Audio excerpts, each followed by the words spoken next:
NBA season's finally here. Welcome. I'm Big Italy 42. He is Jason Gilbo at JGilbo11, and we're talking about minutes, projected minutes, things like that, and a tool that we have on dailyfantasycafe.com that you can use.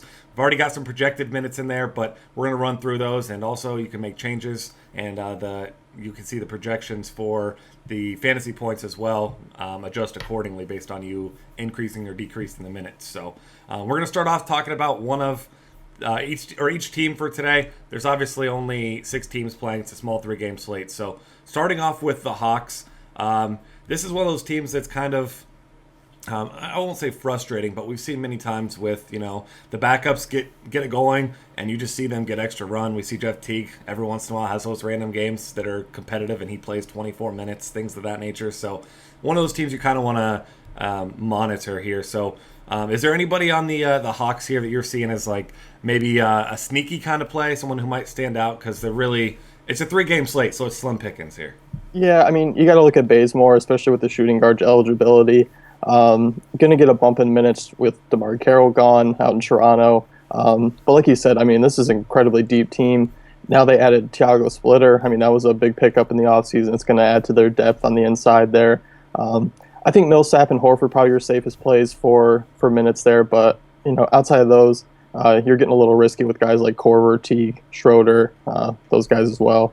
Yeah, and I'm with you there on Bazemore, especially on FanDuel. As you know, you got to play 2 shooting guards, and with only 6 teams playing, you kind of are going to have to force in some guys you may not feel great about, but should be getting the start there, like you said, and it's projected to be a fairly close game, I guess, relative to the other games. It's just 199-point total.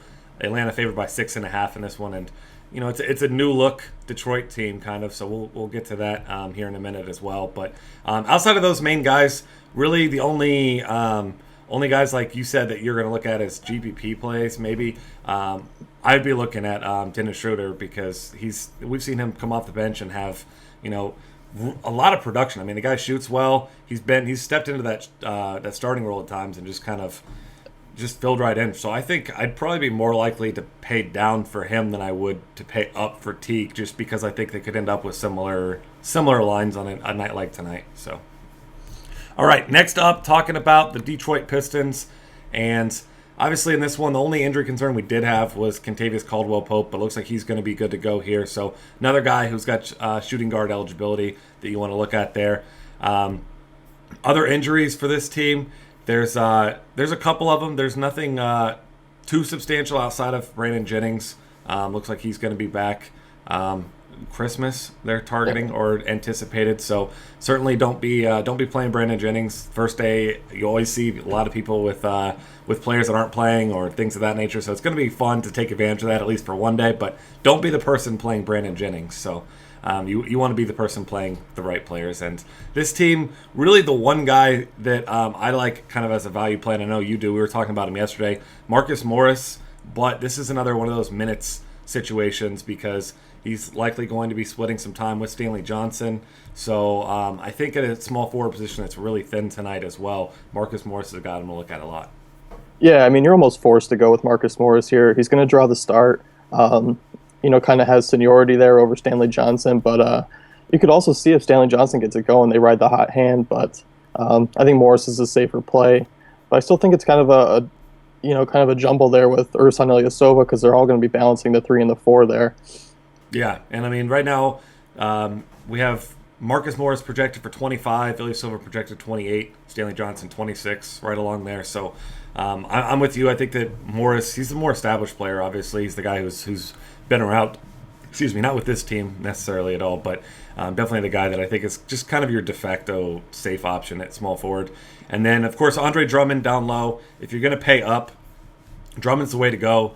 33 points or 33 minutes projected in this one. And really, I mean, his only downside, as it has been throughout his entire career, is foul trouble. When he's on the floor, he's productive. It's not an ideal matchup, but he does have some size on these guys down low because Atlanta is a good defensive team, but they're not a big front court by any means. So Drummond, if he can stay out of foul trouble tonight, should easily, I would assume, be the top center play. Yeah, great GPP guy. Yeah, he's one of those guys that's so frustrating. Almost has to be a GPP play because once a week it seems he gets those two fouls in the first 3 minutes, and then you're just pissed off and the entire time. But moving over here to the Chicago Bulls next. This one, only Mike Dunleavy is an injury concern here. He's out, obviously, and you weren't playing Mike Dunleavy anyway. At least I hope you weren't playing Mike Dunleavy. And Derrick Rose, they say his minutes are going to be watched. We've got him right now at 32 minutes in this one. And, I mean, that sounds about right. I would guess somewhere in 28 to the 32 range for him tonight because, it's a game it's a good matchup for him, obviously, because you've got no Kyrie Irving to deal with up there. You're going to have a lot of Mo Williams on him. So Derrick Rose should be able to, create his own shot and have a solid game. But I just don't know that I'm ready to pay that price tag, kind of like the case was the second half of last year with Derrick Rose. Yeah, I mean, definitely not on FanDuel. I may take a couple shots on DraftKings where, he's in the 6,000, so it's not a bad shot to take if you have the extra cash. But Jimmy Butler, going to log all the minutes he can handle this season still. Projected at 35. I think that's about right for opening night here. Real curious to see Gasol, Muradic, and Noah, kind of their minutes as the season goes along. But I think Muradic and Gasol are the safe plays there. Yeah. I mean, both those guys are going to be locked into minutes. And you and I were talking yesterday about Joakim Noah would be an ideal player on the Celtics. I know you're a fan there, and he. Yeah. I mean, the frustrating thing is the minutes. I mean, like you said, he's a triple-double machine. Like the guy, he's probably the best passing big man in the league, if you ask me. He gets rebounds, he steals. I mean, he fills up the stat sheet in a hurry, even without scoring. So, if we knew he was locked into big minutes, he'd be a guy that I'd be playing a ton. But it's going to be interesting to see at least the first day, see how the minutes shake out because Noah's not expensive, but he's that kind of guy that he's like a game flow type of player. If he's not really on the court very much, it's kind of hard for him to get into a rhythm. But once he gets going, I mean, he can certainly rack him up in a hurry. But I still think, like you said, Jimmy Butler is the play, like one of the few almost must plays for tonight, if you ask me, especially at that shooting guard position. All right, next up, the Cleveland Cavaliers. The main injury concern was LeBron James, but they say he's going to be fine to play for tonight. Maybe he just wanted to be on ESPN, getting talked about a little bit extra here. He wanted some extra airtime. Kyrie Irving is likely not going to be playing, and Iman Shumpert obviously not going to be playing here. So it's going to be interesting to see this backcourt. Looks like probably your most popular value play, I would imagine, would be Mo Williams because obviously he's going to be stepping into a bigger role there with no Kyrie Irving. So the situation with him is pretty much tonight, if you're going to play cash games, I'm not going to say he's a must, but he's going to be really popular, and he's not that expensive, especially on DraftKings. So you might as well just go ahead and put him in there and then move along. Yeah, I mean, no matter what he does tonight, he's going to be highly owned, so it's not going to really affect it too much. Especially if we see where LeBron really takes over and manages the offense. But he'll put up his share. I mean, 25 FanDuel points is where I see him around, pushing 30, possibly, if it's a good night. Really curious to see who comes in behind him. You got Dellavedova there, but James Jones, Joe Harris, probably two guys that'll come in behind them, but definitely those two aren't worth a look. No, and then, of course, I guess the big two with Kyrie out, LeBron, if you want to pay up, I mean, sure, don't blame you, but at the same time, it's not an ideal matchup against the Bulls, and I think you and I both would rather pay for Anthony Davis, Steph Curry. We'll get to them in a minute, and I think Kevin Love, one of those guys that always just continues to be really low owned. Mostly due to the fact that his price is a little higher than we'd like it to be, and it's not always consistent production with him. But maybe with Kyrie out of the picture and all those shots, got to go somewhere. You like to think Mo Williams thinks he's getting all those shots, but I just don't see him taking over that entire role. I think he's going to be more the facilitator when LeBron isn't. So I'm a fan of Kevin Love here. Should we get his 32 to 35 minutes here too? Yep. All right, next up we've got the Golden State Warriors. This one's pretty simple on a 3-game slate, if you ask me. You got a great matchup. You got the highest total by far. You got this one sitting at 213. Other games at 197.5 and 199. So this is the game if you're going to be playing a lot of players. You're going to be playing from this game. And, I mean, Steph Curry is the one guy. I'm clicking right into my lineups right next to Jimmy Butler right off the bat. I mean, you've got a ton of injuries on the New Orleans side. We'll get to that in a minute. But, I mean, Steph Curry coming off his MVP season, on top of the world, and now gets a phenomenal matchup to start. I mean, there's no way that I'm fading Steph Curry really in any. There's no need because there's really no other point guards that you feel are even going to come close to his potential tonight. No, I mean, you're looking at the pricing, and it's Teague and Reggie Jackson too. I mean, I can't say they're reliable point guards, so Curry's definitely the play there. Going to log his 30 plus minutes for sure. They are 10-point favorites, which I guess you could say is a little concerning, especially when they're at home and they have potential to just blow out teams there at the Oracle. But I'm not too worried about that tonight. I think you're going to see plenty of minutes from all the starters there.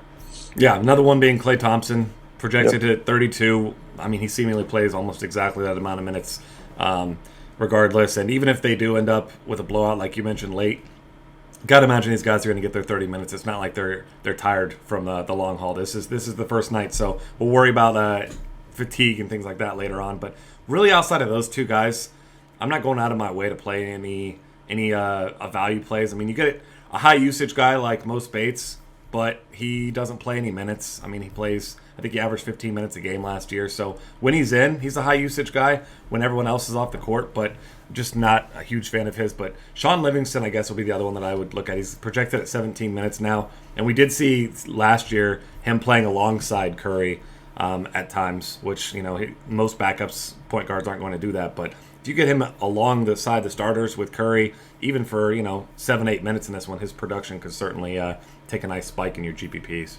Definitely. All right, last team here, New Orleans Pelicans, aka Anthony Davis and everyone else. This is the team with all the injury concerns. There's a lot of them here. You got Tyreek Evans out. You got Norris Cole is out. Other guys, all pretty much role players. You've got Alexis Ajinka is out. Luke Babbitt is out. Quincy Pondexter, Omar Ashik, all those guys out. So that just tells you what we already knew, and that's that Anthony Davis is the guy you want. Anthony Davis also, finally, we've always been hearing reports that he's going to get the ball more and be more involved, and maybe he actually will get the 25 plus shots that he should get each game now. But I mean, if there's a must play tonight, it's got to be Anthony Davis at power forward tonight, because he just has such massive upside. He's projected for 38 minutes. Wouldn't be surprised to see him play 40 either here if this game stays close. Yeah, I mean, since there's nobody else around, if they want to stay close to the Warriors, he's going to have to play, 38 plus minutes for sure. And he's added his nice 3-point shot, which I'm really excited to see. I really hope he drains one there tonight, because I'll go crazy. Yeah. Really excited for his ceiling. I think another guy is Eric Gordon. I think he's going to be another popular play just because he's going to get a ton of minutes. Should see a spike in usage there with no Evans, Drew Holiday, hindered as well, because he's only going to probably play 20 minutes tops. So.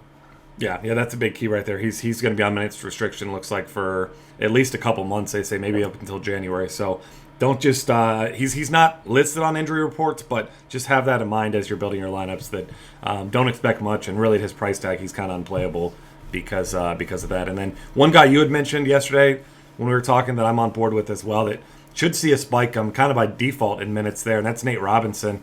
Obviously, all those injuries to the backcourt, someone has to pick up the minutes, and we've seen him be effective. I mean, he's not a great defender. He doesn't have size, obviously. It's not going to be a good matchup for him when he is in the game. But he's going to take shots, and I mean he's aggressive. So the guy, he gets rebounds somehow. I mean, the guy is a freak athlete for his size. So I mean, if you want someone that's absolute minimum on both sites that could wrap up some cheap points, then I think that Nate Robinson's a good way to go. Yeah, bare minimum. You can't go wrong with Nate. Yeah, exactly. Very little risk with that, because I mean, even if he does throw up a dud, didn't cost you much. So, Yeah. All right. Hopefully you like the first inaugural edition of Minutes. And after this, we're going to come back. We're going to have more NBA content, of course. We'll be doing this podcast regularly, monitoring rotations and things like that, and giving you a little bit of a inside edge onto what we see from each team. So thanks for hanging out with us. Find us on Twitter at DF Cafe. Subscribe to this YouTube channel, and check out the rest of our great content for tonight's small slate. And then, of course, coming tomorrow, finally, a big slate of NBA. So definitely come back for that.